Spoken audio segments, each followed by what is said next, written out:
So as you know, we recently took down the chicken coop and the chicken run, and I took the beasts and I flattened it all out. Not too terribly bad. I just lowered the mowing deck and was able to scrape it down even, and it worked pretty well, surprisingly well actually. So we threw a lot of this garbage over here to the side, so I need to get this picked up. Carolyn said that we're just going to cut this pipe up and take it to the dump, put it in a bag, take it to the dump. I got to pick these bricks up. She wants to save this and put it over a tree stump as a decoration, similar to this one. This is over that old walnut that we cut down this last spring. So she wants to paint them. And then I still got that sheet metal that I need to pick up. Everybody's asking me what I'm going to do with it. I don't actually know. I mean, there's not enough to really do much with it. I only got 2 full sheets. I would like to build a cover for the lawnmowers, but I just don't think there's enough of it. So I may not do anything with it except just hang on to it. I would like to put it over here with the solar panels and help keep the growth of the weed growth down, as the tarp is starting to go bad. So I may lay some of that down here, not today, but you can see I got one here. Yeah, but it doesn't really help a lot because I got some over here and it still grows up and it's just a mess. Yes, I know, put your solar panels on a stand. I tell you, the trolls are amazing. I made a video and I mentioned that the reason why I keep the solar panels on the ground is so they stay cooler on the ground. So you put them on a stand, they get a little hotter. So it causes less I can get more voltage out of it. And he says, I never comment, but I'm going to comment today. That's dangerous. It can catch your yard on fire. And I don't care about your yard, but you should worry about your neighbor's yard, or something to that effect. So I looked it up. No, they don't get that hot. I mean, you can literally take a thermometer and put it on there. It's 120 degrees. I mean, that's warm, but you take a shower in 120 degrees. At least a lot of people do. It's anything to call you stupid. They just got to be right, which is kind of where I'm at in today's video. I was talking about in the previous video that somebody said that I'm coming to the party late on the lawnmower repair hobby business. Everything's going to electric. My regular commenters, and I appreciate it because it was good information, who have or had electric mowers all complained about them. Only lasted a couple years. The batteries are more expensive, or almost as expensive as the mower itself. So, and I appreciate it. But there was others who were getting on Google to try to disprove me, and they were basically copying and pasting what Google told them. So, but the thing is, they weren't reading the whole article. They were just reading just enough information to say I was wrong. And I was saying it's going to take a long time for this technology to take over. And if you really think about it, hybrids came along, I don't know, 20 years ago. Let's just say 20 years ago. It might have been 30 years ago. And it kind of converted over to electric cars. And I remember the Chevy Volt was supposed to be a big thing back in the mid-2000s, somewhere around there. And the reason I know that is because they were getting ready to discontinue the Chevy Cobalt, I think, in exchange for the Chevy Volt. But it never really took off, and they're still struggling. And of course, then you got the Tesla, and everybody went out and bought a Tesla. And how long has Tesla been in business? I would imagine close to 10 years. I don't know that for sure, but they've been around a while now. So he says, you got to remember, electric is going to take over quickly, because if you think about it, it only took 10 years for us to make the conversion from horse and buggy to automobile. And so I Googled that. And sure enough, I mean, he took it straight from that first section of the Google AI. But if you read further down in the article, it said it took 50 years to get the reliability straight and get the confidence of the market, and it just went on and on and on. I don't know what they meant by the 10 years. They didn't really explain it. Maybe the first manufacturing of the car, you know, it completely erased the horse and buggy. So they quoted from 1907 to 1917 is how long it took to make the conversion from horse and buggy. Well, I know that is wrong. I know it's wrong. My grandpa, if I remember correctly, was born in 1923, so that's after 1917. And I took him down to his old home. I was 16, 17 years old. He asked me to drive him down there because, you know, he didn't want to drive that long. So I took him down there, and we're down on this gravel road, and he's reminiscing about having to sit behind that horse, and how long it took to drive this gravel road that we were on. And it took us like, you know, 3 minutes to get to where he was going.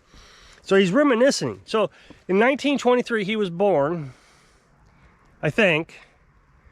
Well, that makes sense because in the 1940s he went to World War II, or was in the war, in the Navy, whatever the case is, during the war. So that would have put him in his 20s. So I think it was 1923. I'm sure Dad's going to correct me, but that's beside the point. So if he can remember horse and buggy, then they didn't make the transition completely. So it's just a bunch of bull. So I was talking about in this video how I think there's years left. And I was talking about the new Ryobi zero-turn riding mower. And I didn't do a lot of research on it when I made that video, but I was telling you that it'll last for 1.5 acres,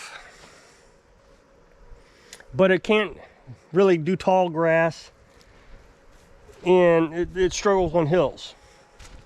They say the battery is equivalent to a 22 horsepower lawnmower engine. Now this is the one I looked up. There are 3, there's the different sizes.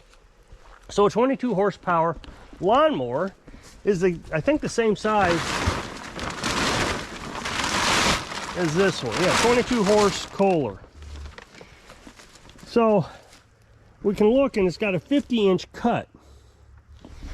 But the zero turn has a 30-inch cut. A 30-inch cut. The John Deere is 17 horsepower. It has a 42-inch cut. So what are they doing with all the extra power? Well, they got to, you know, turn the wheels and all the electronic controls and all that stuff. So I started reading reviews of it. I only saw one halfway decent review where she said she was scared of engine mowers, but she liked this one. My guess is she's never been on a gas mower since she was scared of them. So she helps her husband, is what she said, cut the grass. But he had a gas engine mower. So that was the only one.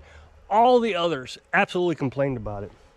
The battery is as big as a suitcase. I mean, it's 80 volts. It's huge. And it doesn't match up with the system that they already have, which is, you know, apparently what Ryobi's famous for is being able to put the 40 volt in all your tools.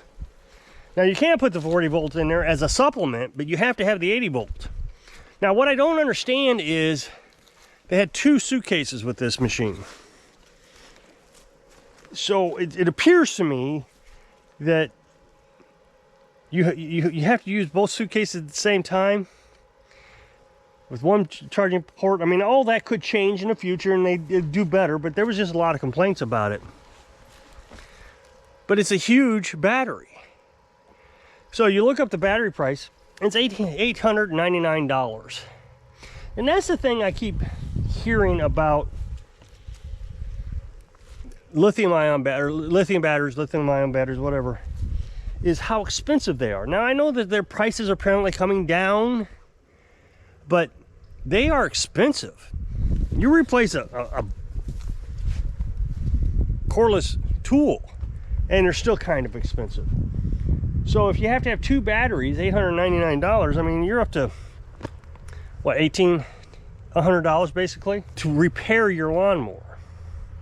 So if I wanted to replace an engine on this, I would probably be right around $1,000. So I mean, it's the same price, but an engine lasts longer than a battery. The battery's only going to last, and it said it when I read the article, 2 to 5 years. So you're going to have to replace the battery. Now, I realize these can catch on fire. I understand. But lithium batteries are terrible. They just don't go out. This catches on fire, you can throw a bucket of water on it, it probably will go out, or a fire extinguisher. But lithium batteries, they don't. They just keep burning. Lithium is the fuel that doesn't go out. It's like magnesium. It's terrible. So you park it in your garage, a lot of people do, catches on fire, your house is going to go up in flames. I know there are people out there, oh, they'll get better with the technology and all that stuff. I understand. But when we were talking about this in the previous video, people said, I'm done. I shouldn't have started in a lawnmower repair business because these are obsolete. They're not going to make them anymore. I just don't believe that's true. I mean, I'm getting up there in age. I think I can last another 10 years repairing old lawnmowers, especially in this area. So when we talk about the batteries catching on fire, I mean, now they're suggesting that you do not charge your phones at night. I guess there's so many fires happening from the phone that they're saying don't just shut off your phone at night. Well, I used to use my phone as an alarm clock. I think there's serious risk to the battery. I understand the argument, but I'm just not a big fan of them. Here's the thing, this lawnmower's 20 years old, and I picked it up very cheap, and I would put another $100, $150 into it, and it is an absolute monster. That's why I call it the beast.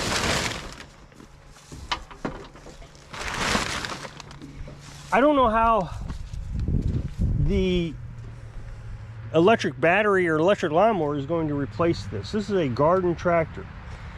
And when you look at zero turns, which is what the Ryobi is, the commercial use, or even if you've got a huge yard, I don't think it's going to be able to adapt.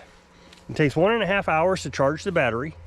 Remember, there's 2 batteries, so you'd have to charge both of them. That's 3 hours.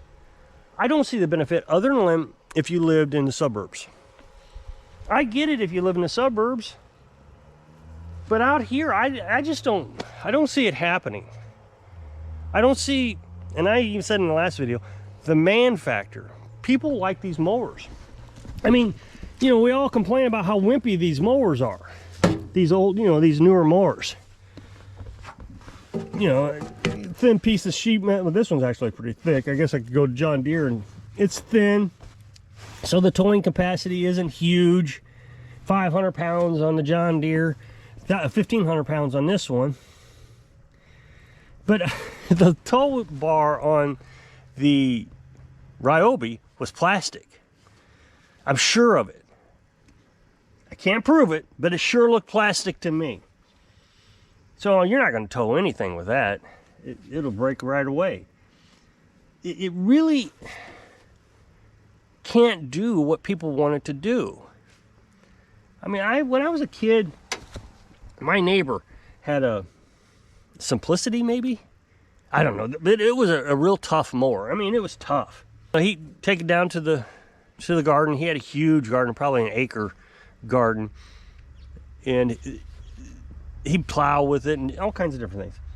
People still want that kind of technology. You can buy one of these mowers, I think, for about $3,000, $3,000 to $5,000, and it's just like this one. It has the traction control where you can step on a foot pedal and both wheels turn versus just the one. I wish I had that on this one, but that's okay. And sturdy transmission, a sturdy tow bar. I've talked about buying a snowplow for this. That's what people want. They want to have versatility. Even in the suburbs, I remember somebody had a snow blower on their John Deere. You couldn't put a snow blower on a battery operated lawnmower. I really don't think so. I mean, they might come up with it, but it's not here yet. And that's the point. Technology will grow. I can't argue with that. That's fine. But it's not here yet. So to suggest that I should just give this up doesn't even make any sense. And it's sad that I've had to make 2 videos on this. But the outcry of my ridiculousness about battery operated lawnmowers, I will never buy one. Guaranteed, I won't buy it. I will continue to buy used mowers and fix them up myself before I buy one of those. I said that in that last video. Weed eater. I won't buy a Walmart weed eater. You know, 10 years ago, you could buy a weed eater, actual weed eater brand, at Walmart, gas powered, for $100. And so I went to Walmart. All they had was battery operated. I didn't buy it. Well, in order to get a gas powered weed eater, you'd have to get Still or Craftsman or something, and they'd be $200. Well, I didn't go out and buy $200. I went out and bought a $70 weed eater, fixed it up, put a new, I guess, carburetor on it. Runs great. That's what I will do. I will not. So, no, the technology isn't going to take over in 10 years because I'll probably still be alive. So if you'll click this up next box, it'll take you to a video where I was, I guess, talking about the electric mower.